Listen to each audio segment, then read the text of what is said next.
Alright, Shalom. Brother Kabad back in the GMS lesson. GMS keep pushing. Before I go any further, give all praise, honor, and glory to Heavenly Father, Tommy God and Son, Yahweh, Bahashem, Yahweh Shai, Bahashem, Rakakwadash. Double honors to our apostles, elders, great millstone for teaching us his truth according to the Bible and rule well.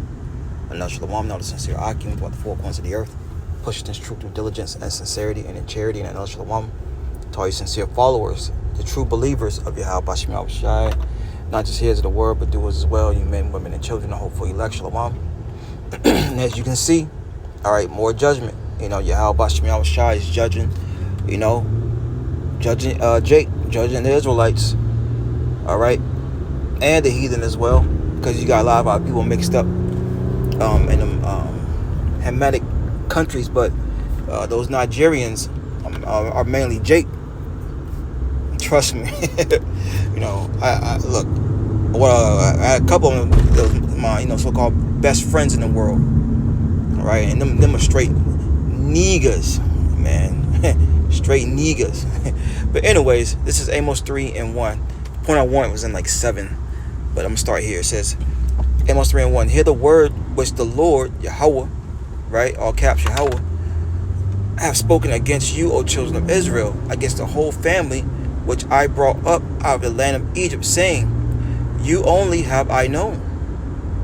Therefore, I will punish you for all your iniquities. And the Lord is punishing our people, man.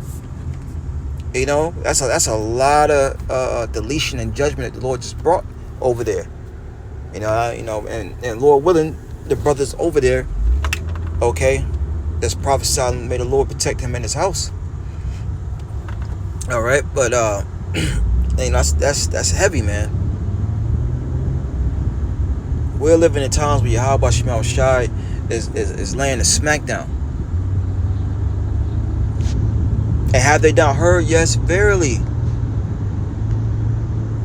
Okay? This is Amos chapter 3, verse 6. It says, shall a trumpet? Let me highlight it. Okay? It's Amos 3:6. It shall a trumpet be blown in the city. Now, this word is a representation of the trumpet. All right? This is supposed to grab your attention.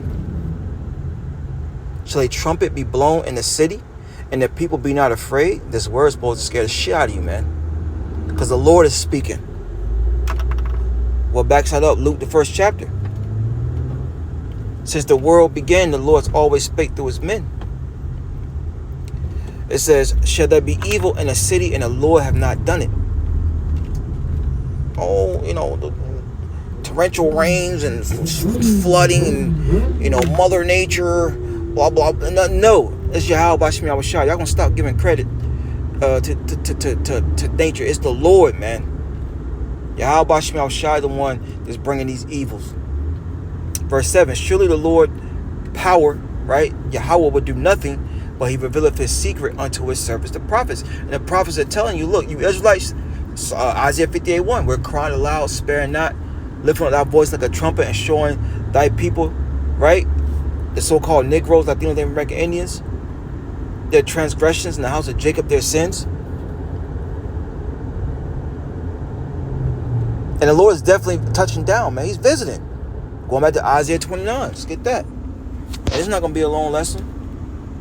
Right? I meant to speak on this earlier because I believe this happened like Sunday. I believe it did. I just saved the clip.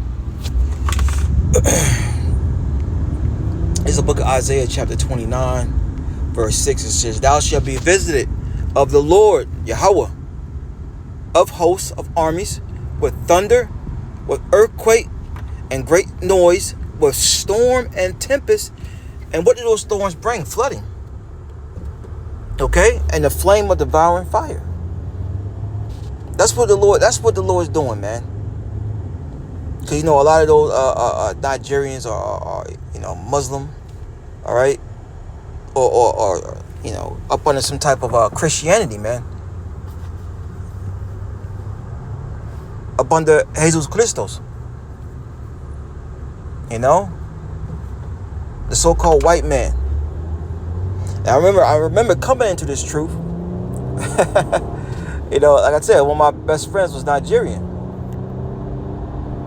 And he used to talk all this African this, African that, and Nigerian this, Nigerian that. Then when I told him about the truth, the Lord was a so-called black man, he didn't want none of it. But you push this black power and this African madness. Come on, man. Jake is finding out the hard way. Keep calling yourself a Nigerian. Keep calling yourself African. Right? No, the wicked practices that go on there, man. That's why the Lord jacked it up.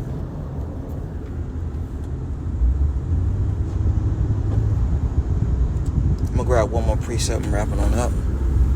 Just wanted to touch on that since we already in Isaiah.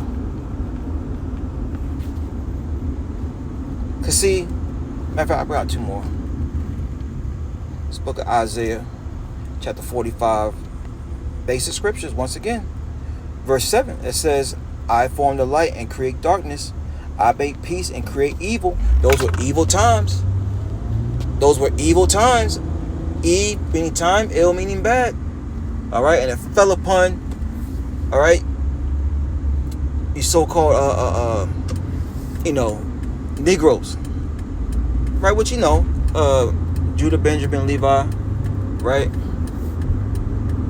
It's and it's also Northern Kingdom mixed in between them two, because you gotta remember the Israelites fled into the interior parts of Africa, the west part, man.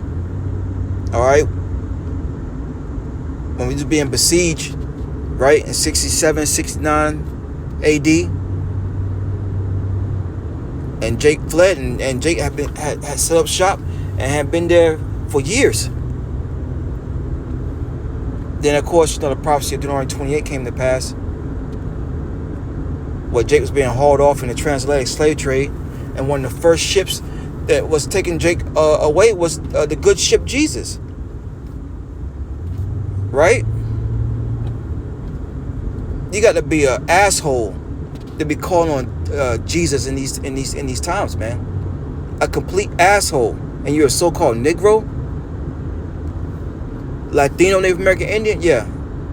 But anyways, the Lord said in Isaiah 45:7, I form the light and create darkness. Slakia, I make peace and create evil. I, the Lord, do all these things. That's only going to ramp up, man. It's only going to wrap up. We just pray to the Lord, remember mercy. Habakkuk, the 3rd chapter. Shalom.